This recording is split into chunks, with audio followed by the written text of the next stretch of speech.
Hello, and welcome to Father Patrick Can Read, with me, Father Patrick, as we continue our adventure in Narnia by reading Chapter 6 of The Lion, the Witch, and the Wardrobe by C.S. Lewis.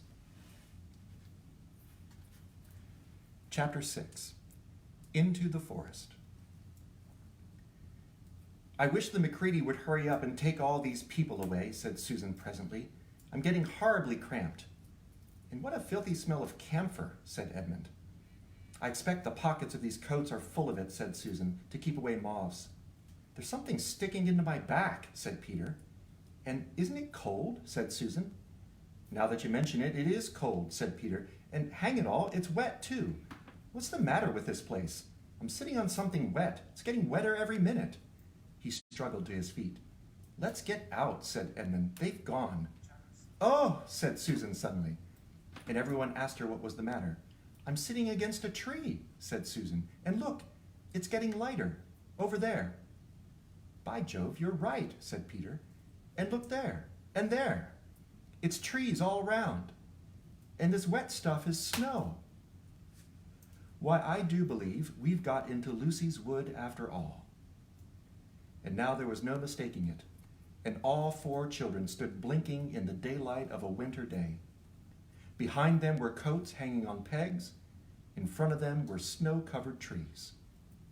Peter turned at once to Lucy. "I apologize for not believing you," he said. "I'm sorry.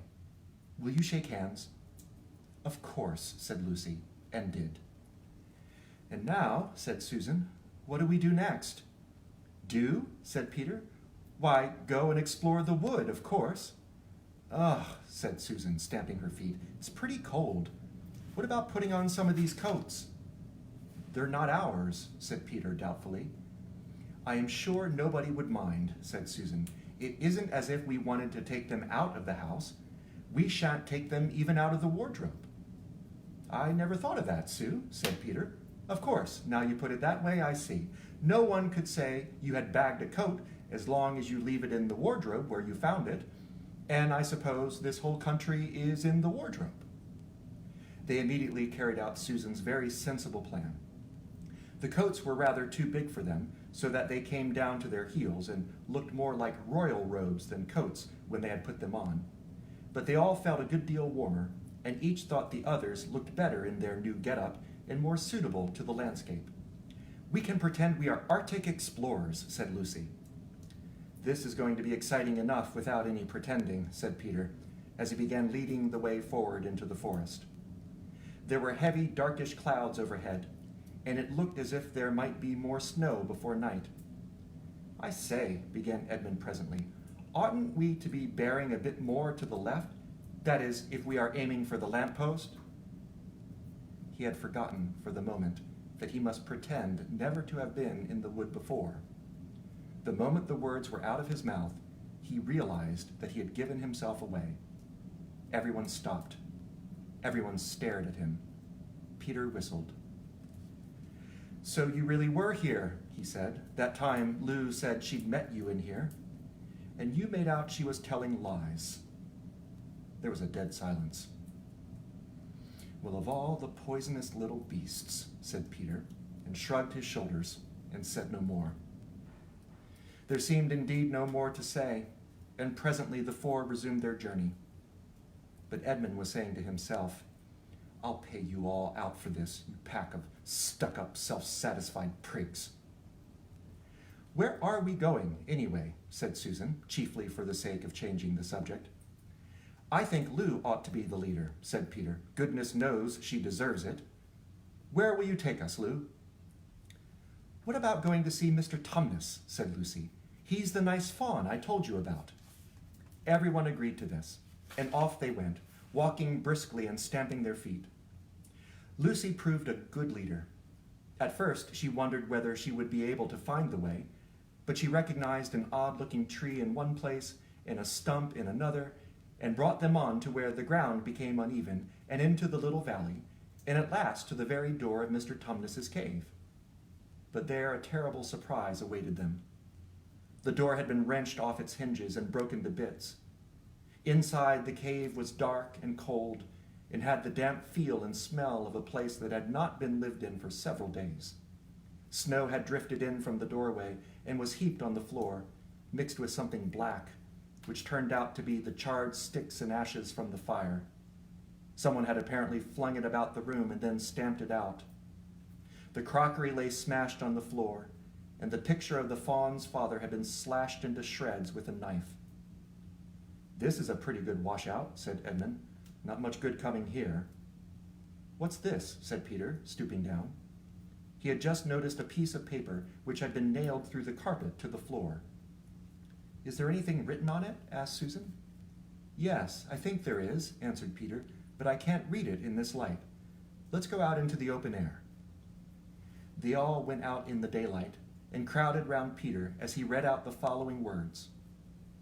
"The former occupant of these premises, Fawn Tumnus, is under arrest and awaiting his trial on a charge of high treason against Her Imperial Majesty Jadis, Queen of Narnia, Chatelaine of Cair Paravel, Empress of the Lone Islands, etc. Also of comforting her said Majesty's enemies, harboring spies, and fraternizing with humans.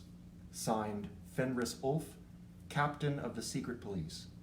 Long live the Queen." The children stared at each other.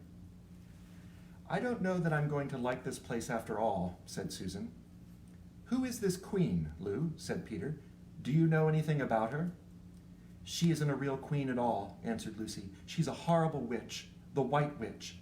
Everyone, all the wood people, hate her. She has made an enchantment over the whole country so that it is always winter here, and never Christmas." I wonder if there's any point in going on," said Susan. "I mean, it doesn't seem particularly safe here, and it looks as if it won't be much fun either. And it's getting colder every minute, and we've brought nothing to eat. What about just going home?" "Oh, but we can't, said Lucy suddenly. "Don't you see? We can't just go home, not after this. It is all on my account that the poor fawn has got into this trouble. He hid me from the witch and showed me the way back. That's what it means by comforting the Queen's enemies and fraternizing with humans. We simply must try to rescue him." "A lot we could do," said Edmund, "when we haven't even got anything to eat." "Shut up, you," said Peter, who was still very angry with Edmund. "What do you think, Susan?" "I have a hard feeling that Lou is right," said Susan. "I don't want to go a step further, and I wish we'd never come. But I think we must try to do something for Mr. whatever his name is. I mean the fawn." "That's what I feel too," said Peter. "I'm worried about having no food with us. I'd vote for going back and getting something from the larder, only there doesn't seem to be any certainty of getting into this country again once you've got out of it. I think we'll have to go on." "So do I," said both the girls. "If only we knew where the poor chap was imprisoned," said Peter. They were all still, wondering what to do next, when Lucy said, "Look, there's a robin with such a red breast. It's the first bird I've seen here. I say, I wonder, can birds talk in Narnia? It almost looks as if it wanted to say something to us." Then she turned to the robin and said, "Please, can you tell us where Tumnus the fawn has been taken to?" As she said this, she took a step towards the bird. It at once hopped away, but only as far as to the next tree. There it perched and looked at them very hard, as if it understood all they had been saying. Almost without noticing that they had done so, the four children went a step or two nearer to it. At this, the robin flew away again to the next tree, and once more looked at them very hard. You couldn't have found a robin with a redder chest or a brighter eye. "Do you know," said Lucy, "I really believe he means us to follow him." "I've an idea he does," said Susan. "What do you think, Peter?" "Well, we might as well try it," answered Peter. The robin appeared to understand the matter thoroughly. It kept going from tree to tree, always a few yards ahead of them, but always so near that they could easily follow it. In this way it led them on, slightly downhill. Wherever the robin alighted, a little shower of snow would fall off the branch. Presently the clouds parted overhead, and the winter sun came out and the snow all around them grew dazzlingly bright.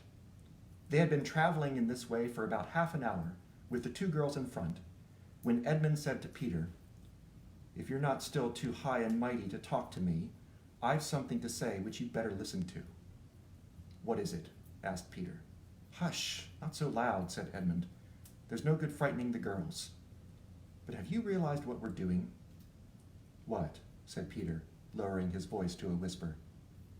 "We're following a guide we know nothing about. How do we know which side that bird is on? Why shouldn't it be leading us into a trap?" "That's a nasty idea." "Still, a robin, you know. They're good birds in all the stories I've read. I'm sure a robin wouldn't be on the wrong side." "If it comes to that, which is the right side? How do we know that the fawns are in the right and the queen, yes, I know, we've been told she's a witch, is in the wrong? We don't really know anything about either. The fawn saved Lucy. He said he did. But how do we know? And there's another thing, too. Has anyone the least idea of the way home from here?" "Great Scott," said Peter. "I hadn't thought of that." "And no chance of dinner either," said Edmund.